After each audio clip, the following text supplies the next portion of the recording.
ကျွန်တော်တို့လူသားတွေဆက်ပြီးတော့စင်ကဲပြောင်းလဲနေသေးလား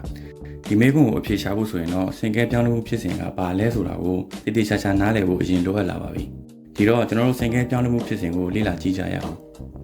စင်ကဲပြောင်းလဲမှုဖြစ်စဉ်ကိုအဓိပ္ပာယ်ဖွင့်ရရင်တော့အရှိမျိုးစိတ်တွေအချိန်ကြာလာတာနဲ့အမျှနောက်မျိုးဆက်အဆင့်ဆင့်မှာလွင်ပြင်လက္ခဏာတွေဒီတိုင်းစားသတ်မှုပုံစံတွေပြောင်းလဲလာတာကိုစင်ကဲပြောင်းလဲမှုဖြစ်စဉ်လို့ခေါ်ပါတယ်စင်ကဲပြောင်းလဲမှုဖြစ်စဉ်မှာအဓိကအားဖြင့်အပိုင်းနှစ်ပိုင်းပါဝင်ပါတယ်ပထမတစ်ပိုင်းကတော့ mutation တရေပြောင်းလဲမှုဖြစ်ပြီးတော့ဒုတိယတစ်ပိုင်းကတော့ natural selection တဘာဝရဲ့ရွေးချယ်မှုဖြစ်ပါတယ်တရေပြောင်းလဲမှုဆိုတာကတော့မျိုးဗီဇပြောင်းလဲလာတာကိုပြောတာပါ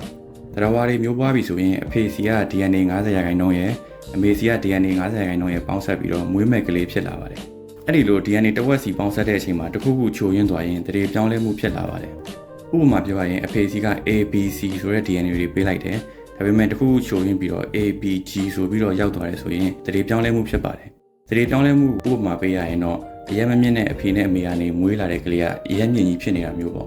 မျက်လုံးပြောင်နဲ့မွေးလာတာကလည်းတရေပြောင်းလဲမှုကြောင့်ပါပဲဒီနေ့မျက်လုံးပြောင်ပိုင်ရှင်လူသားအလုံးကတရေပြောင်းလဲပြီးတော့မျက်လုံးအပြာနဲ့မွေးလာတဲ့လူတစ်ယောက်ကနေအစားပြုခဲ့တာပါအယ်ဘိုင်နိုဖြစ်မွေးလာတဲ့တက်ရှိတွေကလည်းတရေပြောင်းလဲမှုကြောင့်ပါပဲတရေပြောင်းလဲမှုကိုတက်ရှိမျိုးစိတ်တိုင်းမှာတွေ့နိုင်ပါတယ်ခေါင်းနှလုံးနဲ့မွေးလာတဲ့မွေတို့မွေးမပါဘဲနဲ့မွေးလာတဲ့ခွေးတို့ရှားရှိကြီးနဲ့မွေးလာတဲ့လူတို့လိုမျိုးပေါ့ဒါကတော့တရေပြောင်းလဲမှုအကြောင်းပါဆက်ပြောရရင်တက်ရှိတစ်ကောင်ချင်းစီရဲ့ DNA ကတခြားဘသူနဲ့မှမတူဘဲနဲ့ထူးခြားနေပါတယ်လူတစ်ယောက်နဲ့တစ်ယောက်လက်ပွေရာတွေမတူသလိုပေါ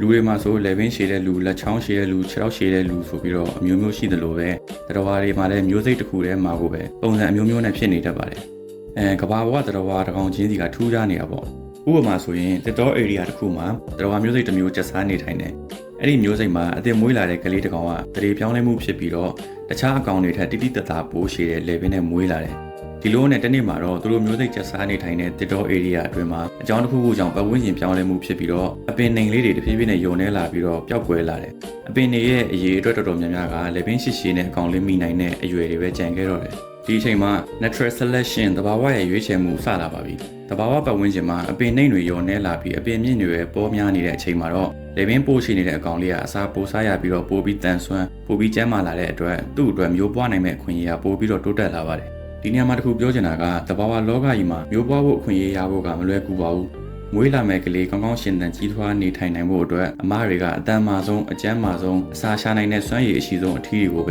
မိတ်လိုက်ခွင့်မျိုးပွားခွင့်ပေးပါတယ်ဥပမာဆိုရင်ချင်းသေးအုပ်တုပ်ထဲမှာဆိုချင်းသေးအမ၄-၅ခေါင်းလောက်ကိုချင်းသေးအထီးတစ်ကောင်ကဥဆောင်ပြီးတော့အဲ့ဒီခေါင်းဆောင်ချင်းသေးအထီးကခေါင်းဆောင်နေရာမှာနေနိုင်ဖို့အတွက်မကြာခဏရှင်ပြိုင်တိုက်ခိုက်ရပါတယ်အဲ့ဒီချင်းသေးခေါင်းဆောင်ကိုတခြားချင်းသေးအထီးတစ်ကောင်ကစိန်ခေါ်တိုက်ခိုက်ပြီးတော့အနိုင်ရသွားရင်အဲ့ဒီချင်းသေးအုပ်ထဲကအရင်ချင်းသေးခေါင်းဆောင်ရဲ့ကလေးအထီးတွေကိုကိုက်စားပစ်ပြီးတော့အမတွေနဲ့မိလိုက်ခွင့်လည်းရပါတယ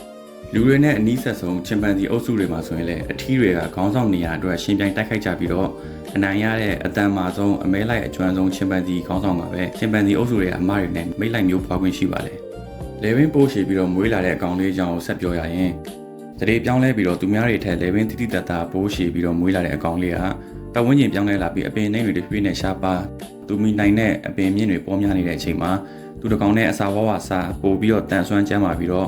့မျိုးပွားဖို့အခွင့်အရေးလည်းပိုရလာတဲ့အတွက်နှစ်တွေကြာလာတဲ့အခါမှာသူတို့အုပ်စုထဲမှာလေဘင်းရှိရှိနဲ့အကောင်လေးတွေပေါ်များလာပါတယ်အဲ့ဒီမှာလေဘင်းမရှိတဲ့အကောင်တွေကအစာပေါ်များတဲ့နေရာကိုပြောင်းသွားပြီးတော့လေဘင်းရှိတဲ့မျိုးစိတ်နဲ့လေဘင်းမရှိတဲ့မျိုးစိတ်ဆိုပြီးတော့နှစ်မျိုးကွဲသွားပါပြီဒီလိုနဲ့ပဲအစာကမျိုးစိတ်တစ်ခုတည်းကတတဝါတွေကပတ်ဝန်းကျင်တွေနေထိုင်စားတောက်တဲ့ပုံစံတွေကွာခြားသွားကြပြီးတော့နှစ်တွေအများကြီးထပ်ကြတဲ့အခါမှာတဖြည်းဖြည်းနဲ့ပုံစံလုံးဝမတူတော့တဲ့တတဝါတွေအဖြစ်စင်ကဲပြောင်းလဲလာကြပါတယ်ဒီတော့စင်ကဲပြောင်းလဲမှုကမမီတဲ့တရွက်တွေကိုလှန်ဆိုင်နဲ့နောက်မျိုးဆက်တွေမှာလေပင်ပိုရှိလာတာမျိုးမဟုတ်ပါဘူးတတိပြောင်းလဲပြီးတော့မွေးလာတဲ့တရဝါတွေကိုတဘာဝကစစ်ထုတ်ရွေးချယ်ပြီးတော့မှစင်ကဲပြောင်းလဲလာတာဖြစ်ပါတယ်ကဘာဝနဲ့ကိုက်ညီအောင်စင်ကဲပြောင်းလဲလာဖို့ဆိုတာအရင်ခက်ခဲပါတယ်ကဘာပေါ်မှာပေါ်ပေါက်ခဲ့မှုတဲ့တရဝါမျိုးစိတ်တွေရဲ့69%ကမျိုးတုံးပြောက်ကွယ်သွားကြပါပြီ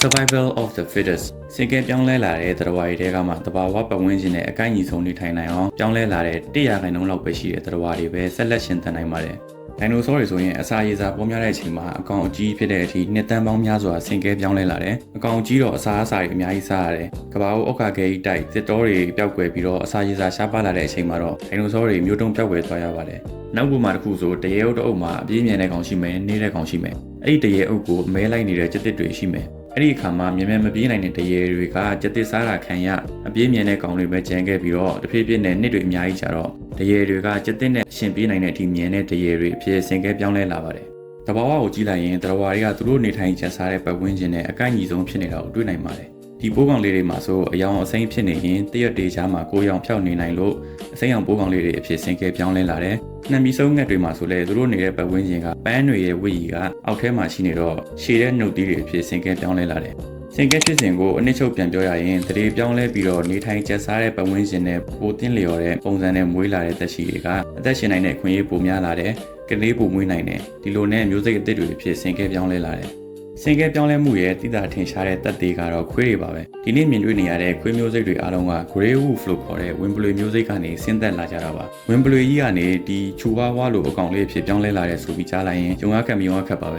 ဒါပေမဲ့ဟုတ်ပါတယ်ဝင်းပလွေကြီးကနေဒီလိုအကောင်လေးဖြစ်လာတာပါဒါပေမဲ့ခွေးတွေရဲ့ဆင်ကဲပြောင်းလဲမှုမှာတော့တဘာဝကရွေးချယ်ပြီးတော့ဆင်ကဲပြောင်းလဲတာမဟုတ်တော့ပါဘူးလူတွေကရွေးချယ်ထားတာဖြစ်ပါတယ်လူတွေကအလိမ်မာဆုံးအရင်ပါဆုံးဝင်းပလွေတွေကိုပဲတားဖောက်မွေးမြူတယ်အဲ့ဒီကနေလူတွေနဲ့ရင်ပါတဲ့အမိန့်နာခံတဲ့ခွေးတွေဖြစ်လာတယ်လူတွေလိုချင်တဲ့အပြေးမြန်တဲ့ညံကောင်းတဲ့ခွေးတွေကိုထပ်ပြီးတော့တားဖောက်မွေးမြူတယ်အဲ့ဒီကနေပြီးတော့အမဲလိုက်တဲ့ခွေးတို့တိုးချောင်းတဲ့ခွေးတို့ရလာတယ်နောက်ပိုင်းမှာတော့လူတွေကချစ်စရာကောင်းတာကိုပို့ပြီးဦးစားပေးလာတဲ့အတွက်တရေပြောင်းပြီးတေးသေးလေးမွေးလာတဲ့ခွေးတို့အမွေးပိုးလာပြီးမွေးလာတဲ့ခွေးတို့ကိုတီးတန့်တားဖောက်မွေးမြူရင်းနဲ့အခုမြင်တွေ့နေရတဲ့ခွေးပုံစံမျိုးစုံဖြစ်လာပါတယ်အတီးရွက်တွေမှာလည်းဒီလိုပါပဲဥပမာဆိုရင်ငပြောသီးကသဘာဝအတိုင်းဆိုရင်အစိတွေအများကြီးနဲ့စားလို့မရပါဘူးလူတွေကအစိနဲတဲ့ငပြောပင်တွေကိုပြန်ရွေးပြီးတော့မျိုးဆက်ဆိုင်ပြိုးရင်းထဲမှာအစိမပါတဲ့ငပြောသီးတွေရလာတာဖြစ်ပါတယ်ဒီလောက်ဆိုရင်စင်ကဲပြောင်းလဲမှုအကြောင်းကိုအကျဉ်းဖြင့်တော့နားလည်လောက်ပြီးထင်ပါတယ်ဒီတော့လူသားတွေရဲ့စင်ကဲပြောင်းလဲမှုအကြောင်းကိုဆက်သွားကြရအောင်လူသားတွေစတင်ပေါ်ပေါက်ခဲ့တဲ့လွန်ခဲ့တဲ့နှစ်3သိန်းလောက်ကနေပြီးတော့အခုချိန်ထိစင်ကဲပြောင်းလဲလာတာတွေရှိပါတယ်အတိအသာဆုံးကတော့အသားအယောင်ပေါ့လူသားမျိုးစိတ်ကအာဖရိကတိုက်မှာအစားပြုခဲ့တော့နေအောင်ကြီးတဲ့ခရမ်းလုံရောင်ကြီးကိုကာကွယ်ဖို့အတွက်အသားမဲကြပါတယ်အဲ့ဒီကနေမှကဘာအနှံ့ရွှေ့ပြောင်းနေထိုင်တယ်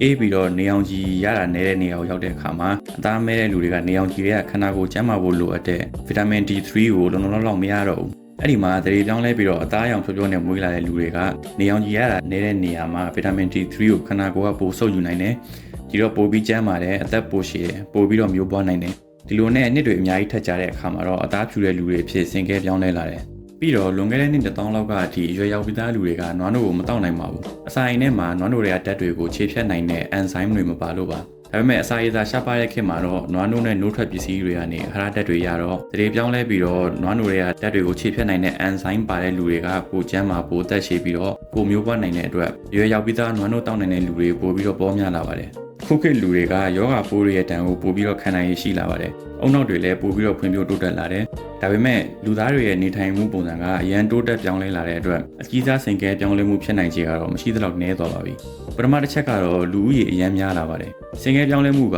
လူဦးရေနည်းတဲ့အခါမှာပိုပြီးတော့မြန်ပါတယ်။ဥပမာဆိုရင်ကျွန်းသေးလေးပေါ်ကရွာတရွာမှာလူရာခဏလောက်ပဲနေထိုင်တယ်။သူတို့ရွာလူတွေကရေကုန်ငါးဖမ်းပြီးတော့အဓိကအစာရှာစားတယ်။အဲ့ဒီမှာတယောက်ကတရေပြောင်းလဲပြီးတော့တရက်ရွက်ပိုကြီးပြီးတော့မွေးလာတယ်။တရွက်ပိုကြည့်တော့အောက်ဆီဂျင်ကိုပိုတိုးလောင်ထားနိုင်တယ်။ရေကြာကြီးပိုကုန်နိုင်တယ်။အစာပိုးရှာနိုင်တယ်။ဒီတော့သူ့ပတ်ဝန်းကျင်နဲ့ပိုကိုက်ညီပြီးတော့ကောင်းကောင်းရှင်သန်နိုင်တယ်။မျိုးပွားနိုင်တယ်။အဲ့ဒီမှာကျွန်းပေါ်မှာလည်းလူကရာခဏန်းလောက်ပဲနေတော့အဲ့ဒီတရွက်ပိုကြီးပြီးတော့ရင်ငုံနိုင်တဲ့စွမ်းရည်ကနှစ်ထောင်ခဏန်းလောက်မှာပဲအဲ့ဒီရွာလူတော်တော်များများမှာရှိတဲ့စွမ်းရည်ဖြစ်လာပါတယ်။ဒါကတော့အပြင်မှာတကယ်ရှိတဲ့73မိနစ်ကျော်လောက်ရင်ငုံနိုင်တဲ့ဘာချောင်းလူမျိုးတွေအကြောင်းပဲဖြစ်ပါတယ်။တကယ်လို့အဲ့ဒီဘာကြောင်းလူမျိုးတွေကကျွန်းသေးသေးလေးပေါ်မှာပဲဆက်နေပြီးတော့ခွာဘောကတခြားလူသားတွေနဲ့လည်းဆက်သွယ်မလို့ဤပညာတိုးတက်မှုတွေလည်းမရှိဘဲနေသွားရင်နောက်ထပ်နှစ်တန်းပေါင်းများစွာထက်ကြတဲ့အခါမှာရေထဲမှာပဲနေတဲ့ရေသူထီးတွေရေသူမတွေအဖြစ်စင်ကဲပြောင်းလဲသွားနိုင်ခြေရှိပါတယ်။ဒါပေမဲ့အခုခေတ်မှာတော့လူဦးရေအများများလာပြီးတော့ဤပညာတွေတိုးတက်လာတဲ့အတွက်ဒီလိုစင်ကဲပြောင်းလဲမှုကတော့မဖြစ်နိုင်တော့ပါဘူး။ပြီးတော့လူတွေမှာတဘာဝရဲ့ရွေးချယ်တာကိုခံရမှုလည်းမရှိတော့ပါဘူး။လူတွေကဤပညာတိုးတက်လာတော့အစာရေစာနဲ့ပါလာရင်အပင်တွေစိုက်တယ်အကောင်တွေမွေးတယ်အေးလာရင်ပူအောင်လုပ်လို့ရတယ်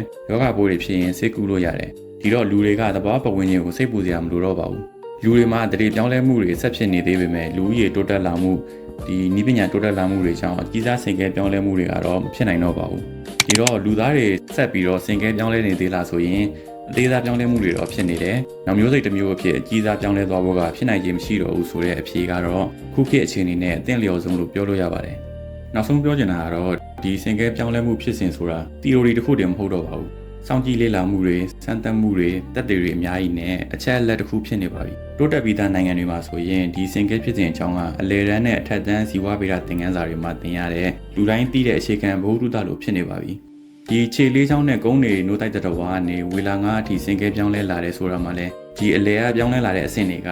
စိတ်ကူးရင်ပုံဖော်ထားတာမဟုတ်ဘဲနဲ့လူဖော်ရရှိတဲ့ကြောက်ဖြစ်ရုပ်ချွင်းတွေကိုဇီဝဗေဒခန္ဓာဗေဒဓာတုဗေဒနည်းပညာတွေနဲ့စမ်းသပ်မှုတွေမျိုးစုံပြုလုပ်ပြီးတော့သက်သေအထောက်အထားတွေနဲ့အတည်ပြုထားပြီးသားဖြစ်ပါတယ်ဒီတော့အခုလို AI ခေတ်ကြီးမှာစင်ကဲပြောင်းလဲမှုဖြစ်စဉ်ကိုယုံလားမယုံလားညှင်းခုန်နေတာထက်စင်ကဲပြောင်းလဲမှုဖြစ်စဉ်အကြောင်းကိုတေချာလေ့လာပြီးတော့ဘယ်လိုနေရာတွေမှာဘယ်လိုအသုံးချလို့ရလဲဆိုတာကိုဆွေးနွေးနေချရမယ့်အချိန်ရောက်ပြီဖြစ်ကြောင်းပြောရင်းနဲ့ပဲဒီဗီဒီယိုကိုညီကုန်းချုပ်လိုက်ပါတယ်